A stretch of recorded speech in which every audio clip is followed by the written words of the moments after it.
We begin our show tonight with a story about a bird known as the king of the high desert. Big and tough, the sage grouse has braved icy winter winds and hot, dry summers for untold centuries. But lately their vast numbers have begun to dwindle alarmingly all across the West. It seems the birds didn't bounce back from the drought years of the late 80s and early 90s. And there's no question that habitat loss is part of the problem. But to find out the specifics, the scientists need to follow the bird itself. And that means somehow finding a way to catch and radio collar these kings of the desert. You and Ellen stay just behind me and outside the beam of the light. If we work on a bird, we see a bird, we'll walk right up to it quickly. Music will be blaring and so forth. You put a net over the bird, then hold it to the ground as quickly as possible. Then we go on to the next bird, and the next netter gets it. Then we'll go on to the next bird, and the netter gets it. And if things go well, we'll have 3 birds. It has all the trappings of a covert operation. We'll take everything. A dark, moonless night. The leader bearing a remarkable resemblance to a Sam Spade character. Whispered instructions. And then the eerie silence suddenly interrupted by an explosion of sound. Time to.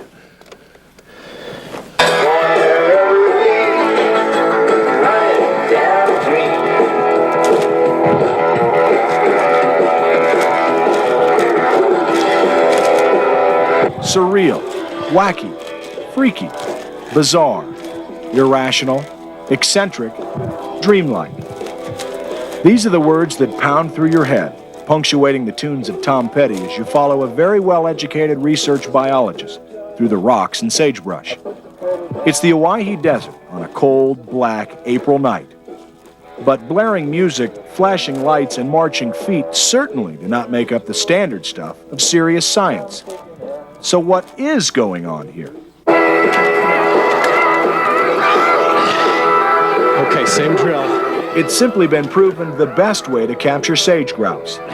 The light stuns the bird into immobility, and the loud music masks the sound of approaching footsteps. Research biologist Jack Conley, the head of this peculiar project, even claims the grouse have musical preferences, maintaining that U2 works best. Okay, let's go. Let's go do Ellen. She's got the banding kit, right? Okay. Jack is triumphant. 4 grouse were spotted crouched in the area, and 3 were captured. A good haul. I have them. Okay, good job. All right. This is an adult male, yeah. Captures are done in the spring because the grouse are concentrated. They gather on traditional breeding grounds called leks, usually open spaces like dry lake beds or exposed meadows.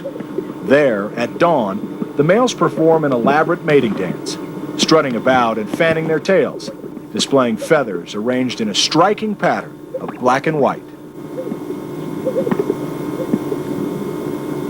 They challenge each other, creating a plopping noise by inflating a pair of air sacs located on their breasts. In the quiet hours of early morning, this sound can be heard from over a mile away. This elaborate display is mainly for the benefit of the female grouse, who are watching the spectacle from the sidelines, hidden safely beneath the cover of sagebrush.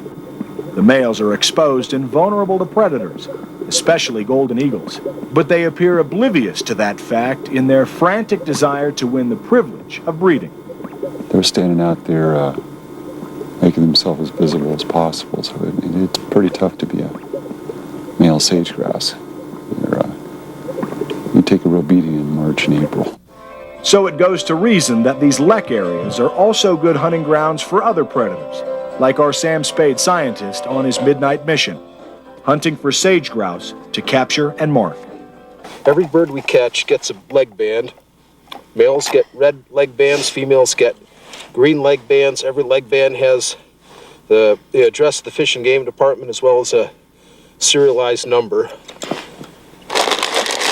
And this bird is going to get a radio collar as well.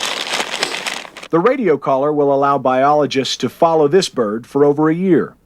Although studies have been done in other high desert areas of Idaho, there's little information on sage grouse in the Owyhees. Where do they winter?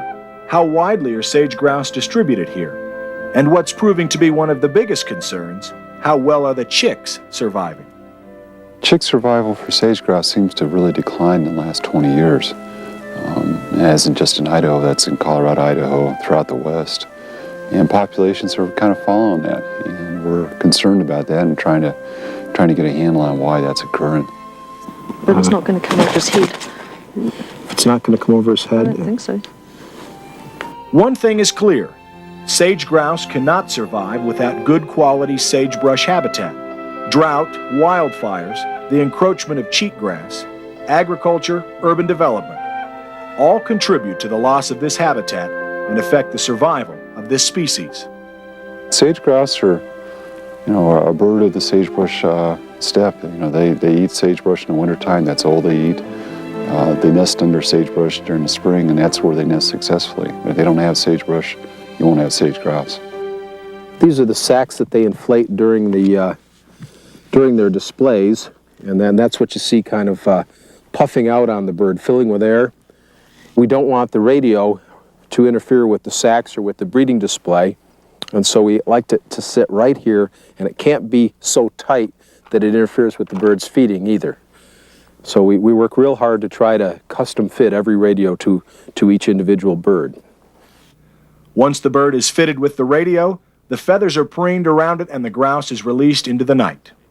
We flush every bird we let go just to make sure that they're able to fly and they're in good shape. No doubt that fellow will be out on the lek at dawn, oblivious to his new caller as he struts and displays. There's a certain absurd dignity to their movements as they proudly march about. Oh yeah, they're spectacular birds. It's one of those things that people really make an effort to get up at 4 in the morning to go watch. There's a lot of folks making efforts on behalf of sage grouse these days. For over a year, this committee has been meeting monthly at a restaurant in the small community of Grandview. The first thing that your group needs to do is develop some formal roles within your group. It's an accountability. Working groups like this one are meeting all over the state in areas where sage grouse are in trouble. The members include ranchers, conservationists, hunters, tribal leaders, land managers, and biologists. Anyone who has an interest in preserving this magnificent bird. Well, I've come to all the meetings from the very beginning, mainly because of a love of wildlife that I have, and I've always had my whole life. Rancher John Romero says that initially there was a lot of distrust among committee members, but now they've learned to have faith in each other and are working together as a team to identify problems and come up with solutions. I think it's probably the most important thing that we can do to benefit the sage grouse. I think that it's the only way that we'll ever accomplish anything, because it's the most cohesive and collaborative effort that we can put forth. The committee members hope that by working together to preserve sage grouse, they can bypass a listing under the Endangered Species Act and avoid all the animosity that will create. The worst thing that is going to happen, if that occurs, is sage grouse will lose out. And on a group like this, the sage grouse are going to benefit the most, because we are truly interested in sage grouse. These local working groups were instituted by the Idaho Department of Fish and Game in 1997 to get communities involved in wildlife decisions. We recognize the local communities and local users really have to feel part of this process, to really want to have sage grouse here, to want to do the right thing for sage grouse. Because, as I point out to a lot of people, a good rangeland is good for sage grouse, it's good for livestock folks, it's good for everybody. Herb Meyer is a hunter and conservationist. In this working group, he represents the Nature Conservancy, a nonprofit organization dedicated to the preservation of plants, animals, and natural communities. I think everybody realizes, because of other wildlife, that if we don't take care of it ourselves, the federal government's going to be dictating how we use the land, and it's going to affect not only the ranchers, but the people who recreate down in Owyhee County for disturbance and whatever. And so Idaho needs to take care of its wildlife, and that's very important.